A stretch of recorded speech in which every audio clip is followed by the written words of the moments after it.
ದಕ್ಷಿಣ ಕನ್ನಡ ಜಿಲ್ಲೆಯಲ್ಲಿ ಎಲ್ಲರನ್ನೂ ವಿಶ್ವಾಸಕ್ಕೆ ತೆಗೆದುಕೊಂಡು ಶಾಂತಿ ಸಭೆಯನ್ನು ನಡೆಸಲಾಗುವುದು ಎಂದು ಜಿಲ್ಲಾ ಉಸ್ತುವಾರಿ ಸಚಿವ ದಿನೇಶ್ ಗುಂಡೂರಾವ್ ಹೇಳಿದರು.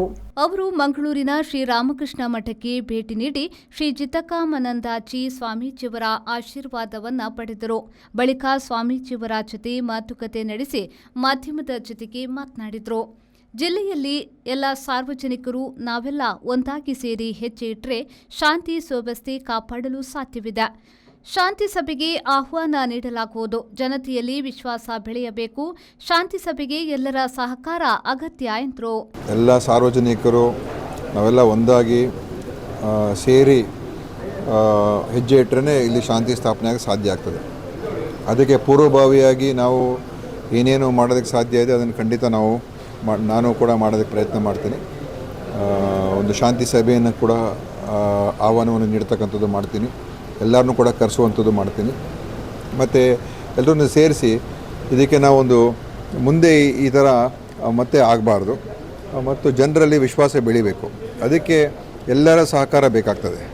ಯಾರೊಬ್ಬರು ಸಹಕಾರ ಅದು ಇನ್ನೊಬ್ಬರನ್ನು ಬಿಟ್ಟು ಮಾಡುವಂಥದ್ದಲ್ಲ, ಎಲ್ಲರೂ ಸೇರಿಸ್ಕೋಬೇಕಾಗ್ತದೆ. ಆ ನಿಟ್ಟಿನಲ್ಲಿ ಸ್ವಾಮೀಜಿಯವರ ಒಂದು ಆಶೀರ್ವಾದ ಪಡ್ಕೊಂಡು ಮುಂದೆ ಅದನ್ನು ಯಾವ ಥರ ಮಾಡಬೇಕು ಅಂತ ನಾನು ಎಲ್ಲ ಜೊತೆ ಚರ್ಚೆ ಮಾಡಿ ಒಂದು ಶಾಂತಿ ಸಭೆಯನ್ನು ಕರೆಯೋದಕ್ಕೆ ಒಂದು ತೀರ್ಮಾನ ಮಾಡಿದ್ದೇನೆ. ಈ ಸಂದರ್ಭದಲ್ಲಿ ವಿಧಾನ ಪರಿಷತ್ನ ಸದಸ್ಯರಾದ ಮಂಜುನಾಥ್ ಭಂಡಾರಿ, ಐವನ್ ಡಿಸೋಸಾ, ಪದ್ಮರಾಜಾರ್, ಇನಾಯತ್ ಅಲಿ, ಮಮತಾ ಗಟ್ಟಿ ಮೊದಲಾದವರು ಉಪಸ್ಥಿತರಿದ್ದರು. ಶರಸಾಲಿಯನ್, ವಿ4 news, Mangaluru.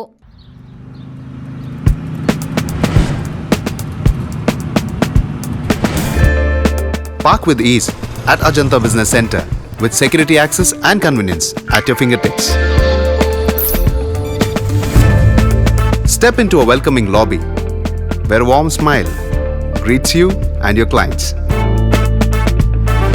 With top-tier amenities, Ajanta set the stage for our success, leading us to Ashoka Business Center as a next upgrade.